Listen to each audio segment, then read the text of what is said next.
judgment call today. It's much easier to look back than to sort of be in the midst and thinking of your decision at that time. How many of those stories do you look back now, geez, I shouldn't have said something, or geez, turns out to be a lemon when I thought it was not? Well, I suppose, and I'm not going to name companies, but there was one time when we gave an award for the emerging company based on the data that they presented. And 6 months later, the company was virtually in liquidation and has been repaired since and is going well now. But you can only do what is in front of you. And there's often people try to pressure you on who should you pick for something or why should you write about them.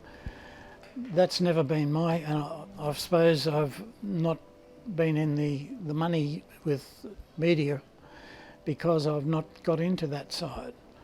But people read what I say and believe it, and I think that goes back to one time when I was writing for a publication called National Miner for Lang Hancock, and he said to me, never treat your readers like mugs.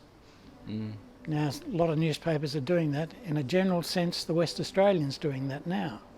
But their business pages are still good and they've got good journalists there. And thank God they have. I think in some ways a lot of the online digital things, they're a bit of a clickbait thing. Oh, sure, yeah. But some aren't too. And there are very good operations and there's, like Aspen's still got their website that's going very well, Mining News. Mining Business News is still going along, that's with John Ferry. In Queensland, Robert Dark's got a thing called Industry Queensland, and he's a bit of a loner up there, but I think there's enough going on to make it interesting for him, and it's not just mining, he does technology and a few other things. Like when we were in New Zealand, we used to do a lot of work on the renewable energy issues, and even there, the grand ideas and the visions of renewable energy were overdrawn, and you would be aware of that too. I think in New Zealand's a good example where I think you and I had projects there. At that time, we met a few times. Yeah, I used to go to the annual AUSIM conferences every year. Yeah, and they were a struggle sometimes, but I used to help them get keynote speakers. And we'd bring people over from Australia, and the things they would hear about how things are going in Australia compared to New Zealand made them feel very sad.